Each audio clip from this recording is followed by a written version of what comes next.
I'm Vanessa from SASN-Lipa, caregiver, and today's video I'm going to show you how to the step-by-step procedure of oxygen administration or oxygen therapy. Oxygen administration or oxygen therapy is a treatment that delivers oxygen gas for you to breathe. You can receive oxygen therapy from tubes resting in your nose, a face mask, or a tube placed in your trachea or windpipe. This treatment increases the amount of oxygen on your lungs to receive and to deliver to your blood. So prior by doing all this procedure, we need first to verify the doctor's order. The rationale is for us to know, be sure that we're doing the right thing, or if we are doing if we are in an appropriate procedure to the patient, giving inappropriate procedure to a patient. Next is to prepare all the equipments that we'll be needing. So for this procedure, we need to have a improvised simple mask. Next is the cannula or nasal cannula, and also we need to have an oxygen tank or equipment together with the humidifier and the foam maker. So all of these equipments are all improvised since we are in all pandemic. After that, we need to perform hand washing technique or observe other inspection control procedure. The rationale is to prevent the spreading of a microorganism, and also we have to verify the client and explain the procedure to him or her. The rationale is for us to verify we are handling the right client, and of course, in order for him her to have an awareness while we're doing the procedure, or how he or she can cooperate. Next, we have to provide all the privacy all throughout the procedure. The rationale is in order for the patient feel comfortable while doing the whole procedure. Okay, we will be setting up our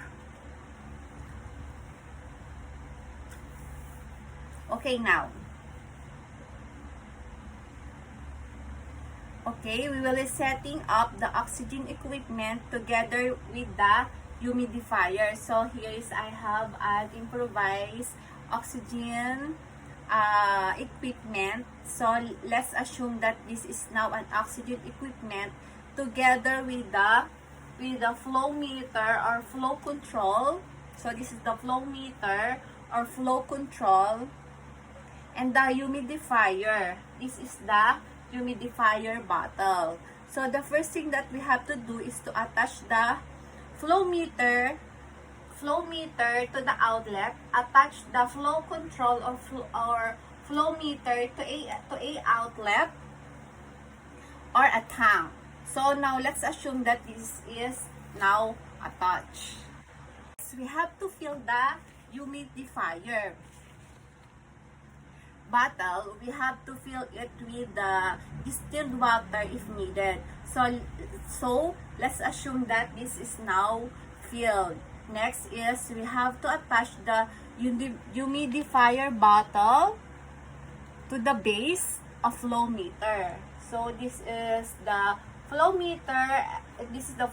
And we need to attach first the humidifier bottle to it.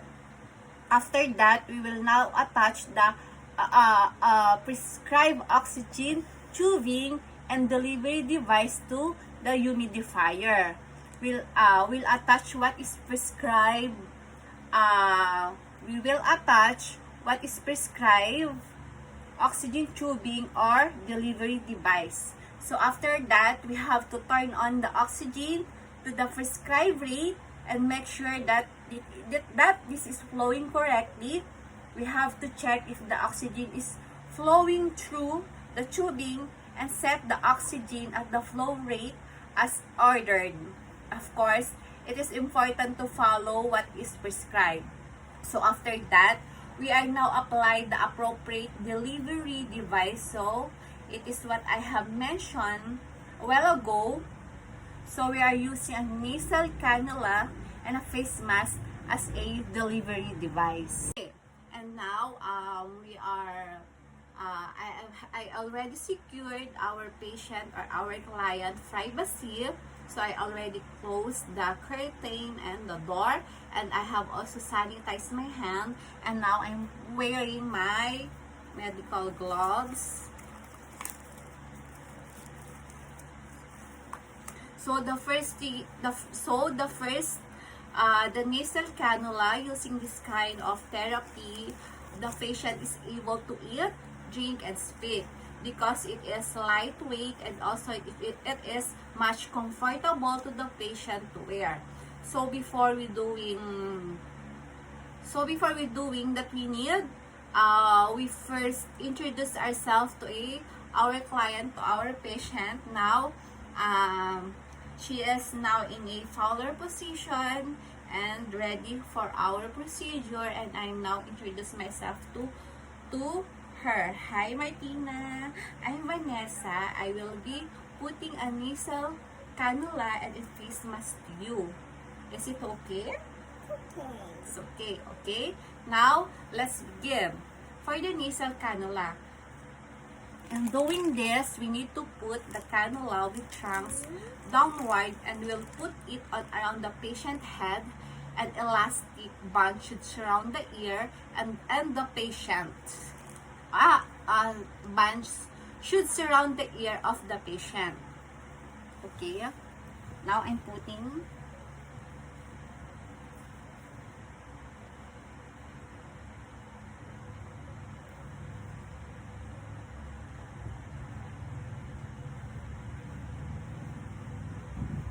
then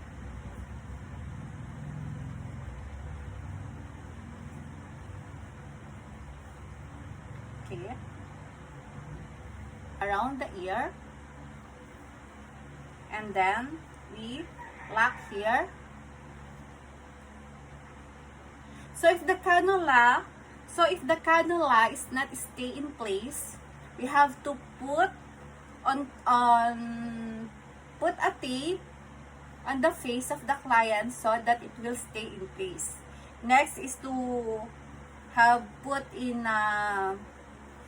pad tubing and band over ears and cheekbones only if needed. So then this is, we need to connect it to a oxygen tank.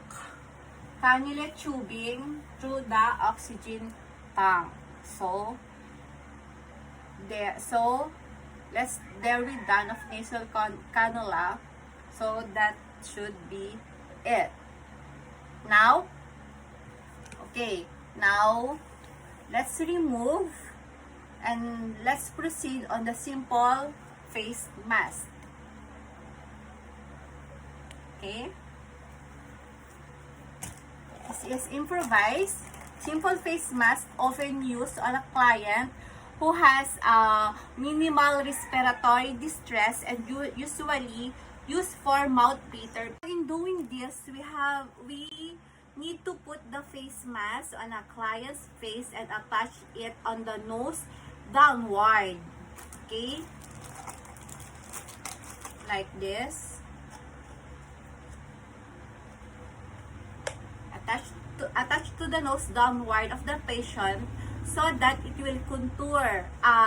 We have to fit the metal here on the nose of the patient so that it will contour the face of the patient and he or she will comfortable. So next is we have to secure the elastic band to that it will not move and it will fit the patient face. Next is to band behind the patient ears. Okay? Okay. Yes. Okay. So that it will be secure. So that it looks like. And there is a tubing there so that it will connect to the humidifier. So after doing okay, connect to the humidifier so that how it looks like. Okay, after all the procedure, now remove to assist the client's vital sign also the level of anxiety and the color. So when the procedure is done, we have to aftercare all the materials that we use and then document the procedure that we've done. Okay, and that's all. Thank you.